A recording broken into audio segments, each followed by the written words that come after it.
मिल जाएगी। हाँ जी, तो शुरू करेंगे क्लास आज की आपकी दिल्ली पुलिस की क्लास नंबर 4। पिछले लेक्चर्स में हमने कुछ आपको असाइनमेंट्स दिए थे, आप सभी को ध्यान होगा। असाइनमेंट नंबर 4 के अंदर कुछ बच्चों ने मिस्टेक्स कर रखी थी कई सारी, जैसे कि अगर हम डिस्कस करें एक्सेल के अंदर ही, यहाँ पर average of A and B में, अब कुछ बच्चों ने इसको रैप नहीं किया हुआ था। आपने जैसे इसमें लिखा average of A and B, जैसे यहाँ पे आपको क्वेश्चन में दे रखा है कि average of A and B के अंदर ए एंड बी को नीचे कैसे लेके जाना है, उसके लिए हम रैप टेक्स्ट का इस्तेमाल करेंगे, जिसकी शॉर्टकट कमांड होती है ऑल्ट प्लस में एंटर। और ये चीज़ हम कुछ ऐसे भी टाइप कर सकते हैं, जैसे अगर मैं यहाँ पर लिखता हूँ नेम ऑफ मंथ या मंथ्स नेम, 2 वर्ड लिखने हैं, तो यहाँ पे F2 प्रेस किया सेल एडिटिंग के लिए। अब सेल एडिटिंग के लिए हम 3 तरीके होते हैं, एक होता है डबल क्लिक, सेकंड F2, या तीसरा मेथड होता है हम फॉर्मूला बार में जाके एडिट कर देंगे, चाहे कहीं से भी आप एडिट कर सकते हैं इसको। अब मंथ के बाद अगर सेकंड वर्ड या उसके बाद का जो भी काम है, अगर आपको रैप करके लिखना है सेम सेल के अंदर नीचे वाली लाइन से, तो ऑल्ट एंटर प्रेस करके टाइप करेंगे। देखो कर्सर उसके लिए पहले आपको आगे रखना पड़ेगा, ऑल्ट एंटर दबाया, कर्सर आ गया नीचे, फिर टाइप किया नेम, टैब दबा दिया। उसके बाद या आगे मैंने कुछ सेल्स के अंदर टाइप किया स्टूडेंट्स लिख के ऑल्ट एंटर, ऑल्ट दबाया एंटर। और ध्यान रखना लेफ्ट वाला ऑल्ट यूज करेंगे यहाँ पर, वरना कुछ केसेस में कई बारी राइट वाला ऑल्ट काम नहीं भी करता है। कुछ चीज़ों में राइट वाला ऑल्ट काम नहीं करेगा तो लेफ्ट वाला ऑलवेज वर्क करता है। किसी भी चीज़ के लिए लेफ्ट वाला हमेशा काम करता है। एंटर कर दिया, तो यहाँ पर देखो कुछ इस तरह का डेटा टाइप करना हो, और अगर आपको नीचे लिखने के बजाय आगे लिखना होता पूरा टेक्स्ट, तो स्टूडेंट नेम को ना ऊपर से रैप टेक्स्ट ऑफ कर देंगे। और ध्यान रखना बड़ी इंपॉर्टेंट की कमांड होती है रैप टेक्स्ट की, ऑल्ट एंटर। हर एक एग्जाम में ऑलमोस्ट हमेशा ही आता है। अब यहाँ पे हमने स्पेस बिना दिए, यहाँ पर स्पेस, रैप टेक्स्ट ऑन कर दिया। अब काम जा रहा है नेक्स्ट सेल के अंदर, स्टूडेंट्स नेम टाइप कर दिया, अगले सेल पे जा रहा है। आगे में हमने लिख दिया हिंदी या मैथ, या अगर हमें ऐसे लिखना हो marks in math, marks in लिखा, फिर ऑल्ट एंटर दबा के मैथ टाइप किया इस तरह से। या इसके अंदर भी मार्क्स इन, अगर आपको इन भी अलग लिखना है, इंग्लिश भी अलग लिखना है, हम चाहते हैं तीनों वर्ड्स को अलग अलग में रखना है, तीनों को ऑल्ट एंटर दबा देंगे, जितना जहाँ पे रखना है आपको, उसके बाद ऑल्ट एंटर करके इन, फिर दोबारा ऑल्ट एंटर किया, इंग्लिश एंटर, तो देखो हाइट उसी के हिसाब से बढ़ गई यहाँ पर। तो यहाँ पे 3 रोज के इक्वल में आ रही है अब एक ही सेल। अब इस तरह से आप कितनी भी इसमें हाइट इस तरह से बढ़ाते जाओ। वैसे तो 409 पॉइंट की होती है, बहुत ज़्यादा होती है वो भी, डिलीट कर दिया। और अगर इसके अंदर से स्टूडेंट्स नेम के अंदर अगर नेम वाला वर्ड असाइनमेंट के अंदर आगे शो कर रखा है, और आपने जब टाइप किया, और अगर आपको टाइपिंग के समय पर एंटर करने पर अगर नाम पूरा आगे लिखा हुआ नहीं दिखा रहा, तो उसके लिए हम इसकी विड्थ को एक्सपेंड कर देंगे। कहाँ से? कॉलम लाइन पर डबल क्लिक करके। अब कॉलम की लाइन कौन सी होती है? किसी भी कॉलम की राइट वाली जो लाइन होती है, जैसे जे और के के बीच में जो लाइन आ रही है, उस वाली राइट बॉर्डर पर डबल क्लिक करेंगे तो पॉइंटर की शेप देख सकते हैं, प्लस शेप में आएगी, 2 साइडेड एरो। डबल क्लिक कर दिया, ऑटो फिट होगी width. Double click to auto fit column width. किसी भी कॉलम की विड्थ को ऑटो फिट करना है डबल क्लिक करके, तो यहाँ पे हमने कर दिया डबल क्लिक, फिट हो गया। दूसरा तरीका, हम इस लाइन पर क्लिक होल्ड करके ड्रैग भी कर सकते हैं, अपने हिसाब से मैन्युअली इंक्रीज कर सकते हैं, जितना भी इंक्रीज या डिक्रीज करना चाहते हैं। ठीक है, जैसे कि अभी मैंने यहाँ पर बताया कि अगर ऑफ वर्ड भी नीचे जा रहा है आपका, तो ऐसे में हमें मैनुअली चेंज करनी पड़ेगी, तो डबल क्लिक से तो होगा नहीं वो, तो क्लिक होल्ड करके थोड़ी सी एक्सपेंड कर दी, विड्थ को खींच देंगे लाइन से, यहाँ तक हो जाएगा इसमें। इसके बाद अब देखो, अब आपने ये सभी मंथ के नाम भी लिखे होंगे। मंथ का नाम आपको ना यहाँ पे सिर्फ एक ही लिखना है। उसके बाद क्या करना है, मार्च। अब मैंने यहाँ पर लिखा मार्च, ड्रैग कर दिया कॉर्नर पॉइंट से, ड्रैग कर रहा हूँ नीचे, तो देखो बाकी सभी नेम खुद ही इंसर्ट होकर आ गए। अगर मंथ का नाम शॉर्ट फॉर्म में लिखा होता, MAR लिख दिया खाली हमने, मार्च को MAR शॉर्ट फॉर्म में, तो ड्रैग करने पर शॉर्ट में भी आ जाएगा। वो डिपेंड करता है, और किसी भी मंथ नेम से आप ड्रैग कर सकते हैं, किसी भी डायरेक्शन में आप ड्रैग कर सकते हैं इस चीज़ को। यहाँ पर आप जब लिखेंगे, अब मैंने लिख दिया अगर अप्रैल APR, चाहे हॉरिजॉन्टली ड्रैग करो चाहे वर्टिकली, और इसके बाद इसमें ना लूप चलेगा, जैसे दिसंबर आ जाएगा देखो, उसके बाद दोबारा से जैन फेब फिर से रीस्टार्ट हो जाएगा। किसी भी मंथ नेम से कितना ही आप ड्रैग भी कर सकते हैं, चाहे मंथ के नेम हो, चाहे संडे मंडे हो, SUN लिखा संडे शॉर्ट फॉर्म में, तो देखो लूप चलेगा बिल्कुल, दोबारा से रीस्टार्ट, जैसे संडे के बाद मंडे, फिर आगे करते करते आगे 7 दिन पूरे हो जाता है, फिर से पहले दिन पे शुरुआत होती है संडे से। तो ऐसे फिर मंथ के नेम में भी, चाहे वो आप शॉर्ट फॉर्म में टाइप करें या फिर आप फुल फॉर्म में टाइप करें। इसके अलावा अब यहाँ पे ना टोटल निकालना है, पर यहाँ पे जो नीचे आपको 3 सेल दिखाई दे रहे हैं ना, टोटल के बाद 2 सेल ब्लैंक है जो, अब इनको ना कंबाइन करना है, जैसा यहाँ पे दिखा रहा था क्वेश्चन में, इन तीनों सेल्स को कंबाइन किया हुआ है, यानी कि मर्ज किया हुआ है। तो मर्ज किसको करना है, इन तीनों सेल्स को, जैसा हमें क्वेश्चन में भी देखने को मिल रहा है यहाँ पर।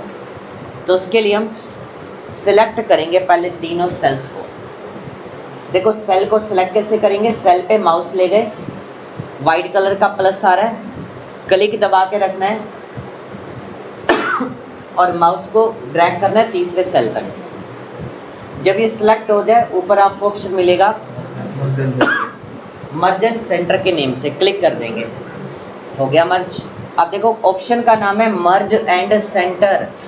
मर्ज का काम जोड़ना, कंबाइन करना, सेंटर का काम बीच में लेकर आना। तो देखो कंबाइन भी हो गया, सेंटर में भी आ गया। इसकी शॉर्टकट नहीं है मर्ज सेंटर की, आपको ऑप्शन पे क्लिक करना पड़ेगा।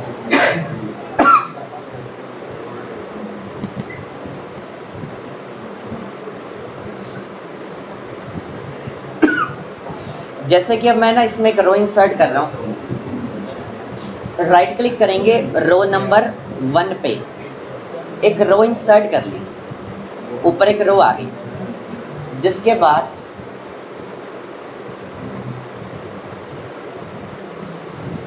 अब यहाँ पे ना हमें अब इसको भी मर्ज करना है। इसके ऊपर एक ना हेडिंग टाइटल बनाना है, रिजल्ट ऑफ 10th क्लास, ऊपर एक टाइटल लिखना है स्टार्टिंग में।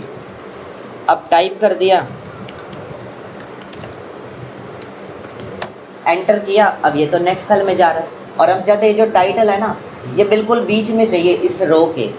अब इस रो का मतलब पूरी रो नहीं, जो हमारी टेबल की हेडिंग रो है उसके सेंटर में, यानी कि अब हेडिंग्स हमारी G कॉलम तक है, एवरेज तक, नेम से स्टार्ट हो रहा है।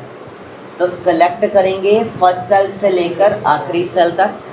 कई बच्चे गलती करते हैं इसमें, रो नेम पे क्लिक कर देते हैं। अब रो तो बहुत वाइड होती है, ये आपके एग्जाम सेंटर तक जाती है। अब एक रो के अंदर 16,384 कॉलम होते हैं, 16,384 सेल होते हैं एक रो के अंदर। तो यहाँ पे तो मुश्किल से हमें 8-10 कॉलम देखने को मिलते हैं, पेज की विड्थ तो इतनी है, और वो तो बहुत ज़्यादा वाइड हो जाएगी। अब ये जो शीट होती है ना, इतनी वाइड होती है, आप इसमें 3.5 करोड़ से भी ज़्यादा पेजेस का डेटा टाइप कर सकते हो। तो सोच के देख लो कि एक रो कितनी बड़ी होगी। ये तो 10 में इतनी है, 16,384 सेल है, तो पूरी रो मर्ज नहीं करनी। अब बच्चे कहते हैं सर हमने इसको क्या कर दिया, मर्ज कर दिया। अब ये तो पूरा ही मर्ज हो गया, देखो पूरी रो मर्ज हो रही है, ये बिल्कुल एंड सेल तक, लास्ट सेल तक। तो इसको ऑफ करके वापस सेल रेंज को सिलेक्ट करना है, हेडिंग सेल्स तक जितनी हेडिंग होती है। मर्ज किया, कंबाइन होगी सारी। इसके बाद हमने इसको कर दिया बोल्ड, अंडरलाइन कर दिया, और फ़ॉन्ट साइज चेंज करना है इन रो नंबर 1 में। चेंज फ़ॉन्ट साइज इन रो 1। अब रो 1 में तो हमने रिजल्ट लिखा हुआ है, 16 करना है। अब ऑप्शन पे जाके यहाँ से आप चेंज कर सकते हैं 16। एंड कलर देना है, change the background colour of cells in row number 1 और 2, या फिर क्वेश्चन में आता है change the background colour in all fields. All field का मतलब होता है हेडिंग्स, तो आप हेडिंग्स को सिलेक्ट करेंगे। आपने चेक कराई थी तो आपने पूरे को लाल पीला कर दिया था, ऐसे लग रहा था कि हम किसी की शादी में हल्दी की रस्म निभाने आए हैं। उसके ऊपर लाल पीला इतना हो गया, खुशी के मारे लाली आ गई इतनी, ऊपर से पिला कर दिया उसका। तो भाई जी क्वेश्चन को ध्यान से पढ़ने, देखो आपको क्वेश्चन पढ़ाते हैं अभी। देखो इस वाले असाइनमेंट में था change the background yellow and, अभी क्वेश्चन पूरा नहीं हुआ, and red colour to font in heading row. Heading row में कह रहा है इसके अंदर क्वेश्चन नंबर 4 के अंदर कि कलर चेंज करने के लिए कह रहा है बैकग्राउंड का येलो, फॉन्ट का कलर रेड। तो जैसे अब ये हेडिंग है हमारी, हम फर्स्ट रो को डिलीट कर रहे हैं। तो ये वाला पॉइंट मैं आपको इस असाइनमेंट में कवर कर रहा हूँ। ये होता है देखो क्वेश्चन, इसको कहते हैं फिल कलर। ऑप्शन का नाम है फिल कलर। इसके अलावा 3-4 कीवर्ड्स और जो एग्जाम के अंदर आते हैं, सेल कलर, इस ऑप्शन को सेल कलर पढ़ते हैं। फिल कलर तो होता ही है। इसके अलावा बैकग्राउंड कलर, मैंने कहा कि fill colour, background colour, cell colour, 3 नाम तो यही हो गए। चौथा एक नाम और होता है शेडिंग। 4 नाम होते हैं इस ऑप्शन के, तो ये 4 में से कोई भी नाम आ सकता है एग्जाम के अंदर। बैठा हुआ ना। हाँ जी। तो यहाँ पे हमने कलर करना है बैकग्राउंड का हेडिंग रो में। हेडिंग ये नहीं पढ़ी जाएंगी आपकी, ये जैन फैब वाली हेडिंग्स नहीं है, ऊपर की टॉप रो। इसके अलावा फ़ॉन्ट का कलर, अब देखो ये फ़ॉन्ट कलर, या इसको टेक्स्ट कलर भी पढ़ेंगे हम। फ़ॉन्ट कलर में नीचे डेफिनेशन भी दिखा रहा है, change the colour of your text. तो यहाँ पे इस चीज़ का चेंज करना था। आपको जो असाइनमेंट दिए थे वो आज आप करके देखना। जो 5 असाइनमेंट है आज आपके पास, जिनके हो चुके हैं आज उनको और भी मिलेंगे। और कर लेना याद से, छोड़ मत देना। आगे के असाइनमेंट नहीं कर पाएंगे अगर साथ के साथ आपने नहीं किए तो, ठीक है। लाइटली मत लेना इस चीज़ को, आपसे नहीं हो पाएंगे और फिर मैं क्लास में कवर नहीं कराऊंगा ज़्यादा अगर सिलेबस आप पीछे छोड़ेंगे तो। डाउट आप कितने मर्जी लो, पॉइंट क्लियर नहीं हो रहा आप ले सकते हैं, पर अगर आप सिलेबस से साथ साथ तैयारी नहीं करोगे तो हो नहीं पाएगा। एक्सेल आता नहीं है ऐसा।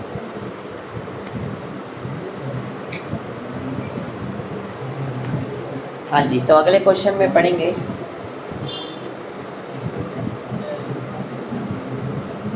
फर्स्ट वाले में किसी का कोई डाउट, कल वाले में फिर आगे बढ़ेंगे। हाँ जी, परसेंटेज नहीं निकला, ओके।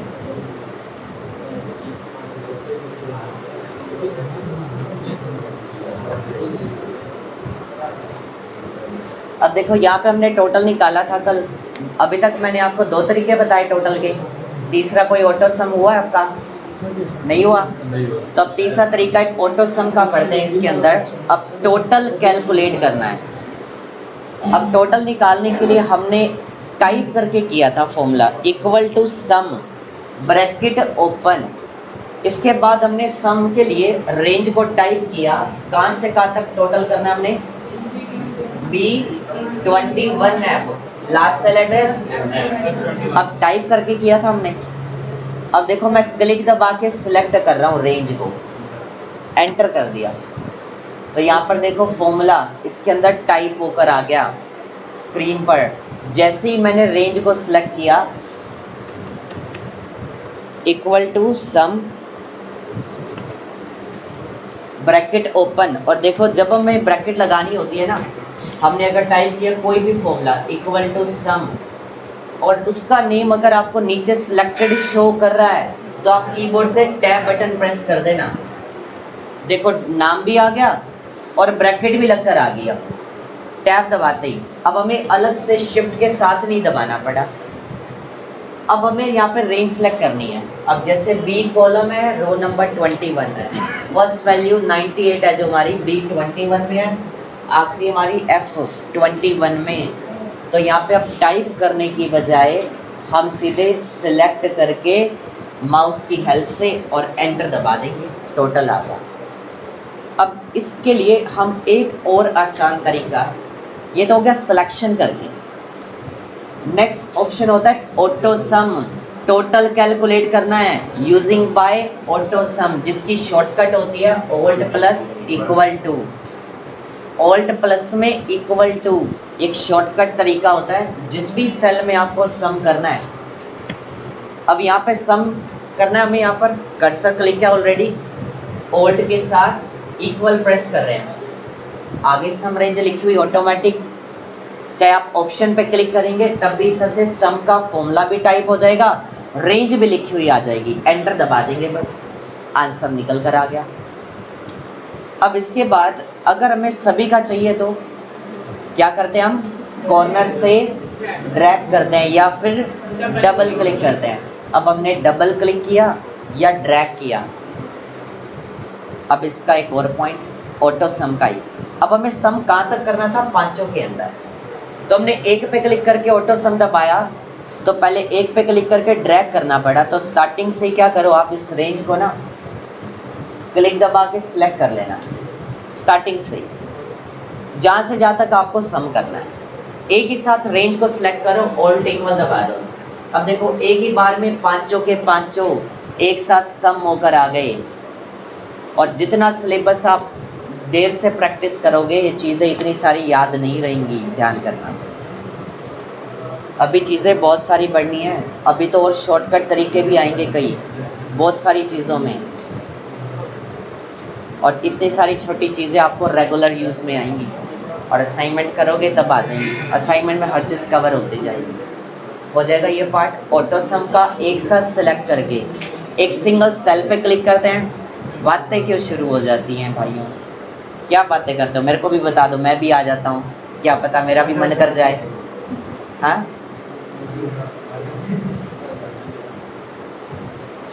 चलिए, अब अगला पॉइंट है परसेंटेज। सभी को आता है, सभी को आता है परसेंटेज,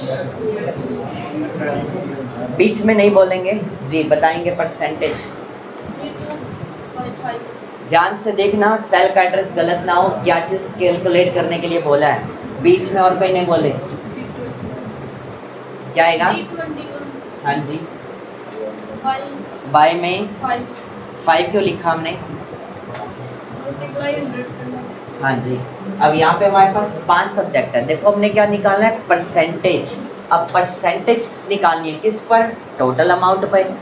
अब टोटल मार्क्स आ गए 381। तो जैसा कि आप सभी को पता है कि एक्सेल में फॉर्मूला जब भी अप्लाई करते हैं किसी भी सेल वैल्यू पर तो उसका एड्रेस पिक किया जाता है। तो वैल्यू हमारी लिख रहा है G21 में, तो G21 ऑब्लिग यानी कि divide by total number of subjects, जितने सब्जेक्ट है उतने से डिवाइड कर दो, आंसर निकल कर आ गया। या फिर आप इसको कुछ ऐसे भी लिख सकते हैं, इस मेथड को वैसे एक एवरेज का भी रूप देते हैं हम। अब यहाँ पे लिख दिया 500 इंटू में 100। अब अगर हम आगे 100 इंटू 100, ये इंटू 100 नहीं लगाते हैं, सीधा डिवाइड 5 करते हैं, तो मतलब एक हिसाब से 0 तो कट होगी, तब भी आंसर तो तब भी वही आएगा।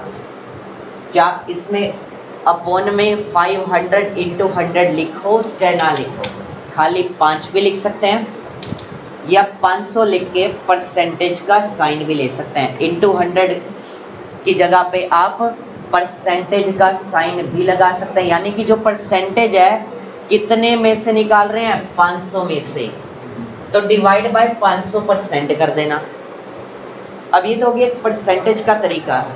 अगर आपसे ये मैं कहूँ टोटल कितने सब्जेक्ट हैं? अगर सब्जेक्ट 90 मार्क्स का है तो ये टोटल नंबर कितने में से आ रहे हैं, यानी कि 450 में से। तो यहाँ पे अब आपको ना 450 में से परसेंटेज निकालनी है। क्या लिखेंगे फॉर्मूला? G21 क्या करेंगे?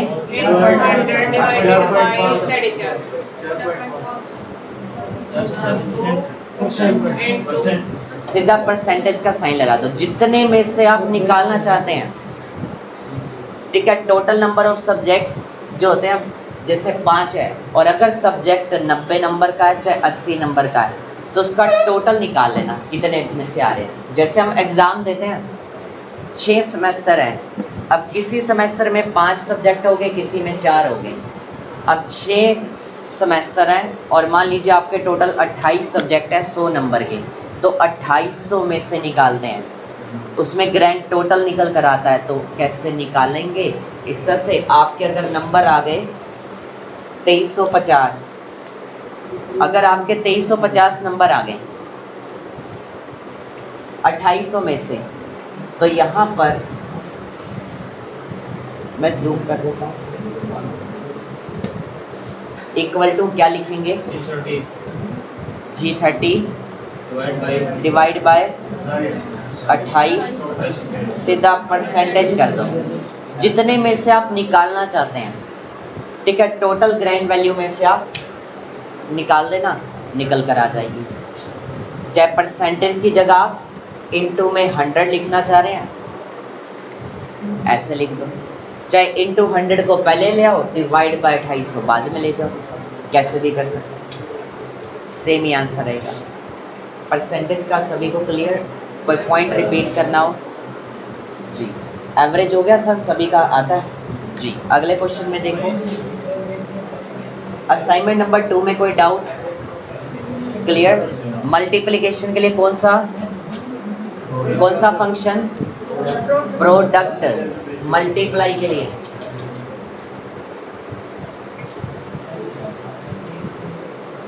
डिस्काउंट के लिए आप क्या लिखेंगे फॉर्मूला?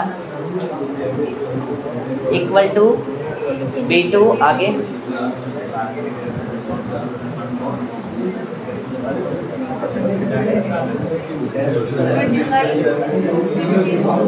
हाँ जी 60% इक्वल टू B2। ठीक है, यहाँ पर क्या लगेगा? इक्वल टू B2 में इनटू में 60%, जितने परसेंट कैलकुलेट करना है, यानी कि कोई भी ऐसी वैल्यू, जैसे मैंने यहाँ पे 1200, पहले सेल का एड्रेस, फिर जितने परसेंट निकालना है वो आप इनटू का साइन लगा के परसेंटेज का सिंबल या अपॉन में 100 भी लिख सकते हैं। अब परसेंटेज लिखना है या 100 लिखना है, डिवाइड में दोनों लिख सकते हैं। और डिस्काउंट प्लस होगा या माइनस? माइनस। नेक्स्ट क्वेश्चन, और यहाँ पर वैट ऐड होगा या माइनस? अब ये वाला क्लियर? इसमें कोई डाउट तो नहीं रह गया? और हाँ, इसके अंदर बहुत से बच्चों ने एक ये गलती करी, आपको शो करना भूल गया। देखो, A की वैल्यू है 10 और B की वैल्यू है 8। अब बहुत सारे बच्चों ने क्या किया, इसमें सम कर दिया। सम नहीं करना, हेडिंग में जब उसने बोल दिया कि A और B की वैल्यू को प्लस करना है तो सम का यूज़ नहीं करेंगे। तो उस चीज़ के ना उस सेंस को समझना पड़ेगा हमें कि किस वे में उसने प्लस करने के लिए बोला है। सिंपल प्लस करना है यहाँ पे, प्लस में अब A की वैल्यू है B2 में और B की वैल्यू लिखी है C2 के अंदर। तो कुछ बच्चों ने क्या करा, ये जो A हमारे हेडिंग का नाम है जो, उसको पढ़ लिया कॉलम का नाम, तो लिख दिया यहाँ पे A2 प्लस में B2। तो यहाँ पे A2 प्लस B2 नहीं, A2 तो ये है मार्च वाला सेल। तो क्वेश्चन को ध्यान से देख के करो, मिस्टेक मत करो इस तरह से। हाँ जी, कई बार ये जो टोटल है ना सर, अभी ये सेंटर में, कई बार लेफ्ट टू राइट ये भी उससे हो जाएगा, मर्ज एंड राइट, मर्ज साइड में। हाँ, ये जो हाँ जी सेंटर में है सर, बिल्कुल, मर्ज एंड राइट लेफ्ट हो जाएगा ना, खाली मर्ज कर सकते हैं मर्ज ऑप्शन में। राइट राइट अलाइनमेंट कर देंगे चेंज, वहाँ से छोड़ो। अलाइनमेंट अभी पढ़ाएंगे, अभी जो पॉइंट कर रहे हैं इसके बाद पढ़ाएंगे। अब देखो अगले में लगा रखा है प्रोडक्ट, प्रोडक्ट नहीं लिखना, a इंटू बी करना है simple, equal to a into में b, तो यहाँ पे b2 गुना में c2 हो जाएगा। फिर अगले सेल में डिवाइड करना है, तो यहाँ पर देखता है डिवीजन के लिए सेम लगा हुआ है, क्योंकि इसके लिए कोई फंक्शन होता ही नहीं और ना ही माइनस के लिए होता है। अब इसमें सब्ट्रैक्शन तो करा ही नहीं आपने माइनस तो इसमें कर ही नहीं रखा, माइनस भी होगा। और एवरेज में देखते हैं, एवरेज में ठीक है। और यहाँ पर देखो अब इसके बाद ना जब आपका ये सारा कैलकुलेट हो जाए, मैं इसको डिलीट कर रहा हूँ, इन चारों को एक साथ सेलेक्ट करके अब आप जब करेंगे तो उसमें सब्ट्रैक्शन का भी होगा, तो एक साथ चारों को एक बार पहले कैलकुलेट करेंगे और एक ही बार में इसको ड्रैग भी कर देंगे। सभी की आंसर आ गई। इसके बाद सभी का करना है टोटल, तो देखो टोटल के लिए यहाँ पर क्या लिखेंगे, अब यहाँ पर आप सम यूज कर सकते हैं, equal to sum bracket start, range क्या आएगी यहाँ पर D2 से अब यहाँ से यहाँ तक हमने टाइप किया या फिर सिलेक्शन कर ली रेंज की, एंटर कर दिया, आंसर आ गया। अब हम इसको ना राइट में भी ड्रैग कर सकते हैं, जैसे टोटल हमने पहले निकाला राइट में, फिर नीचे हमने ड्रैग किया और अब क्या होगा राइट साइड में इसी को ही ड्रैग कर देंगे कॉर्नर से, तो फॉर्मूलाज को हम राइट साइड में भी ड्रैग कर सकते हैं। ठीक है, राइट में भी ड्रैग होता है। दूसरा तरीका, चारों सेल को हमने एक साथ सेलेक्ट किया। अब देखो इसमें स्मार्ट तरीका क्या रहेगा, सेलेक्ट किया चारों को, ऑल्ट के साथ इक्वल, ऑटो सम की शॉर्टकट, चारों सम होकर आ गई। सीधा ऑल्ट के साथ इक्वल टू प्रेस कर दी, सभी वैल्यूज सम होकर आ गई। यहाँ तक सभी को क्लियर, कोई ऐसा डाउट? और इसमें दे रखा है क्वेश्चन में, चेंज सेंटर अलाइनमेंट इन मंथ कॉलम। अब इसी के अंदर मंथ कॉलम ऑलरेडी जैसे सेंटर में हो रखे हैं, अगर हमें खुद करने हो बाय डिफॉल्ट लेफ्ट में दिखाता है, सिलेक्ट कर रखा है रेंज को, यहाँ पे ऑप्शन रखा है सेंटर अलाइनमेंट का। ठीक है, सेंटर पे क्लिक कर दिया, या राइट में करने के लिए दे रखा है तो राइट अलाइनमेंट का भी ऑप्शन है, इस तरह। Done. And calculate the total below in all columns, तो जैसा हमने यहाँ पे चारों का, सभी पांचों का टोटल कर दिया।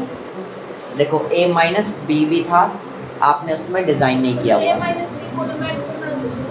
उसके अंदर। हाँ जी, तब इसके अंदर हम ऐड कैसे करेंगे ये भी देखते हैं। अब देखो कहाँ पे है, a प्लस बी के बाद में ऐड करना है कॉलम, तो राइट क्लिक करेंगे हम ई वाले कॉलम नेम पर, क्योंकि कॉलम्स हमेशा लेफ्ट में इंसर्ट होते हैं ना कि राइट पर। तो जिस भी कॉलम के नाम पे राइट क्लिक किया जाएगा, ऑप्शन आएगा इंसर्ट, ऐड हो गया। अब इसमें लिख दिया हमने a माइनस में b, एंटर। जिसके बाद अब equal to a value minus में फिर b की वैल्यू को लिखकर एंटर और ड्रैग कर दिया। अब सेम फॉर्मूला ये जो टोटल में लगा हुआ है, हमें इस सेल में भी चाहिए, तो क्या करेंगे, अब ड्रैग किस साइड करना है हमने, लेफ्ट में, नीचे या राइट में? राइट में। तो ड्रैग राइट की कमांड होती है control R, formula same apply होकर आ गया, उसमें होकर आ गया। अब इन सभी का प्लस होकर आ गया, अब इसमें माइनस भी हो रखी थी वैल्यू, तो माइनस में चलेगी वो वाली, तो इन सभी का टोटल निकल कर आ गया। इस तरह से हो जाएगा ये भी। अगला क्वेश्चन,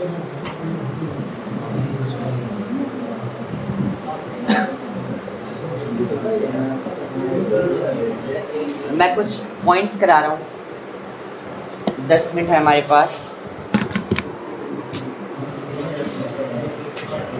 करा देना अभी।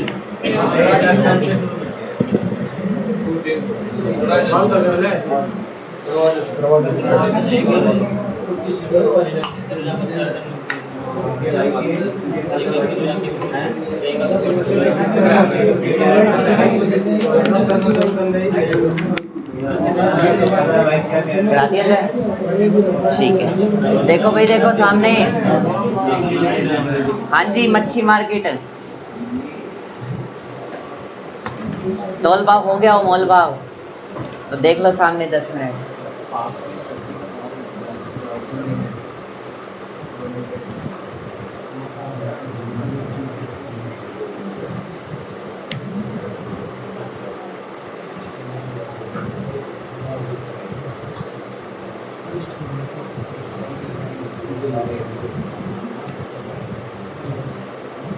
देखो फर्स्ट ऑप्शन आप सभी को कट कॉपी पेस्ट सभी को आता है। इसके अलावा बोल्ड, इटैलिक या अंडरलाइन, फ़ॉन्ट साइज सभी को मालूम है। अब साइज, इसमें जो साइज हमें नहीं दे रखा ना वो हमें टाइप करना पड़ता है। जैसे कि अभी एक डेटा है, सेलेक्ट किया, जो भी साइज लिस्ट में नहीं है, जैसे कि मैंने अब 13 करना है, टाइप किया, एंटर कर दिया। कई बार क्वेश्चन में लिखा हुआ था change font size, change the font size 13 point in all fields, तो फील्ड्स का मतलब हेडिंग, ठीक है, या लेबल्स भी लिखा हुआ आ जाता है हेडिंग का साइज चेंज करने के लिए। तो ये सारी वर्डिंग आपको क्वेश्चंस में भी मिल जाएंगी।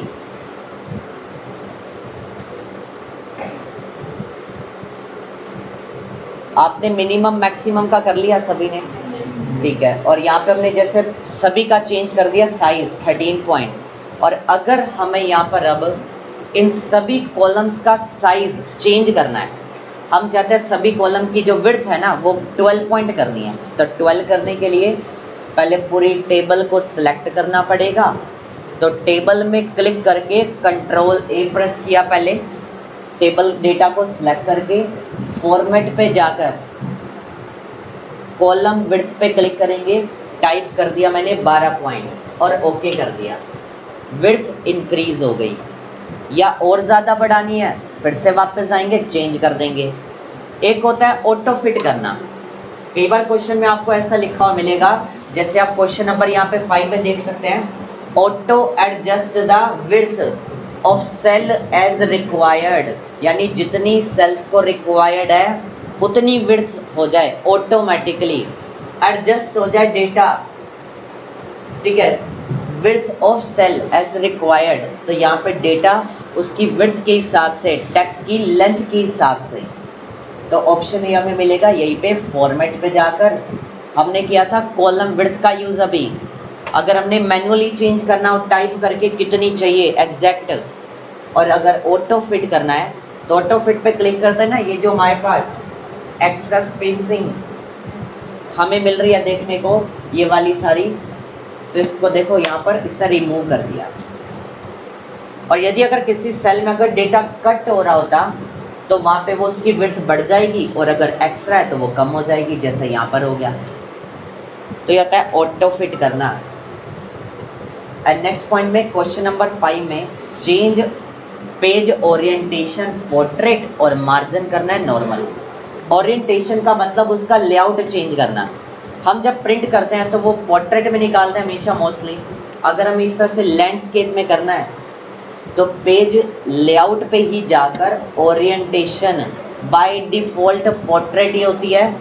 अब क्वेश्चन में भी पोर्ट्रेट ही बोल रखा है तो पोर्ट्रेट एज इट इज़ छोड़ देंगे इसको, फिर हम चेंज नहीं करेंगे। फिर हम इस ऑप्शन को इग्नोर भी कर सकते हैं क्योंकि डिफ़ॉल्ट हमें पोर्ट्रेट मिलता है, तो हमें लैंडस्केप के लिए अगर बोला है तब तो हम ऑप्शन पे चले जाएंगे, अदरवाइज कुछ भी नहीं करेंगे। और पेज मार्जिन डिफ़ॉल्ट मिलता है हमें नॉर्मल, और क्वेश्चन में आ जाए नैरो करना है या मैनुअली टाइप करने के लिए कह दे तो कस्टम मार्जिन में जाके टाइप करेंगे। अगर नैरो कह रहा है तो नैरो पे क्लिक, अगर नॉर्मल कह रहा है तो हमें जाने की ज़रूरत नहीं पड़ती क्योंकि पहले से ही नॉर्मल होता है मार्जिन। और पेपर साइज, और अगर क्वेश्चन में पेपर साइज यानी पेज का साइज है जो कह दे कि A4 कर दो, या आ जाए स्टैंडर्ड साइज। अब यहाँ पे कौन सा दिखा रहा है हमें, लेटर पेज सिलेक्टेड शो रहा है, पहला ही ऑप्शन हाईलाइट हो रहा है, तो स्टैंडर्ड साइज का मतलब एक A4 साइज पेपर, ये चेंज कर दिया हमने A4 साइज। इसके बाद आता है क्वेश्चन नंबर 3 में कह रहा है कि टोटल कैलकुलेट करना है। अब आप ये वाला डेटा बना लेंगे, एवरेज निकल जाएगी। देखो क्वेश्चन में पहले बोला इसने calculate the average of each department wise. यहाँ पर एक कंपनी का रिकॉर्ड दिया हुआ है हमारे पास, इसमें हमें ईच डिपार्टमेंट के अकॉर्डिंग एवरेज कैलकुलेट करनी है। तो यहाँ पे इक्वल टू एवरेज लिख के चारों का सेल रेंज आ जाएगी। जैसा कि यहाँ पे हम अगर निकालते हैं इक्वल टू एवरेज, और देखो यहाँ पर अब नेम नीचे आ रहा है, टैब दबा दिया मैंने। अब इससे हमारा एक तो टाइम कम लगेगा टाइपिंग के अंदर, ठीक है, ना तो हमने ब्रैकेट लगाई ना तो पूरा टाइप किया, सीधा टैब करके पूरा एक साथ ले आएंगे। इसके बाद सिलेक्ट किया चारों सेल को, एंटर कर दिया, और सेम चीज ना आप ऑटो सम की तरह आप इसको भी कैलकुलेट कर सकते हैं। अब देखो बीच में टोटल नहीं है, तो फिर हम एक काम ये भी कर सकते हैं, एवरेज निकालने का एक दूसरा तरीका, ऑटो सम ऑप्शन के साइड में एरो आ रहा है, ड्रॉप डाउन बटन, जिसके भी साइड में एरो बटन बनाता है, इस बटन को कहते हैं ड्रॉप डाउन बटन। क्लिक करने पर एक लिस्ट ओपन होती है, दिखा रहा है एवरेज, क्लिक कर दो, एवरेज सेलेक्ट होकर आ गई। पर हमें तो चारों में चाहिए ना, तो हम क्या कर देंगे, चारों को इकट्ठा सेलेक्ट कर लो एक साथ। तो यहाँ पे चारों को सिलेक्ट करके एक ही बार में सीधा एवरेज यहाँ से भी निकाल सकते हैं।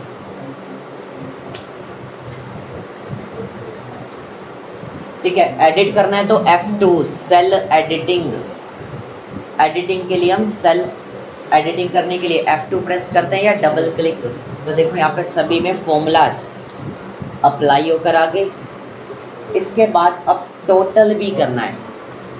अगले पॉइंट में क्वेश्चन पढ़ाते हैं, calculate the total of employees below row, यानी नीचे ये कह रहा है रो में, नीचे रो में आपको by appropriate function of all 4 departments in each year, यानी कि चारों साल का चारों डिपार्टमेंट का टोटल करना है हमने। ठीक है, तो कैसे करेंगे देखते हैं। यहाँ पर कैसे करेंगे, हम सिलेक्ट करेंगे चारों को। अब कुछ बच्चों ने इसमें क्या हुआ था, पांचों को सिलेक्ट करके ना ऑटो सम कर रखा था, सभी का प्लस किया हुआ था, एवरेज का प्लस नहीं करना इसमें। उसने साफ साफ जब बोल दिया कि टोटल कैलकुलेट करना है below row by appropriate function of all 4 department. अब डिपार्टमेंट 4 हैं, 4 साल का इन ईच ईयर, चारों साल का टोटल करना हमने। नीचे एप्रोप्रिएट फंक्शन का मतलब एक उचित फंक्शन का यूज करके उसके अकॉर्डिंग जो भी एक एप्लीकेबल फॉर्मूला होगा वो यूज करना है। अब ऐसा ना हो कि आप यहाँ पे टाइप करने लग जाएं, एप्रोप्रिएट यहाँ पे टाइप नहीं करना। मेरे को ऐसे बच्चे मिलते हैं टाइप कराते हैं, सर एप्रोप्रिएट फंक्शन ये कौन सा होता है। तो इस एप्रोप्रिएट फंक्शन का मतलब एक उचित उसके अकॉर्डिंग, यानी कि आपको खुद जूम करना होता है। क्या वो इसके लिए अब क्या होगा, अब जैसे आपने बताया कि सम कर देंगे, मैंने तो नहीं बताया, मैं तो कहा कि टोटल, तो इक्वल टू सम, रेंज क्या आएगी इसके अंदर, B2 से B5। अब हम इसको कर देंगे राइट साइड में ड्रैग। अब ये तो हमने मैनुअली कर दिया। दूसरा तरीका, चारों को हमने सिलेक्ट किया, ऑटो सम कर दें, हो जाएगा, चलिए नहीं होगा, टोटल तो हो जाएगा। पर देखो एक दिक्कत पता है क्या आएगी, अब ऑल्ट इक्वल करते ही अब एक गड़बड़ ये हो जाएगी इसके अंदर कि उसने हेडिंग्स को भी पिक कर लिया, बीच में हेडिंग भी उठा ली। अब हमारी जो हेडर रो है ना वो न्यूमेरिकल डेटा में है, तो इसने तो पूरी की पूरी रेंज एडिट कर ली। देखो 2020, 21, 22 को भी ले रहा है। तो ऐसे में हम क्या करेंगे, मैनुअल टाइप कर देंगे, अदरवाइज सिलेक्ट करेंगे वैल्यूज को भी बीच में, उनको भी इंक्लूड कर सकते हो। और टोटल कहाँ पे चाहिए, नीचे की तरफ, किस सेल में, उस सेल रेंज को भी आप सिलेक्ट करेंगे साथ में।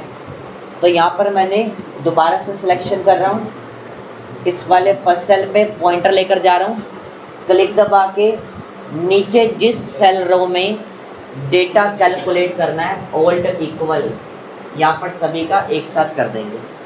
एक मिनट।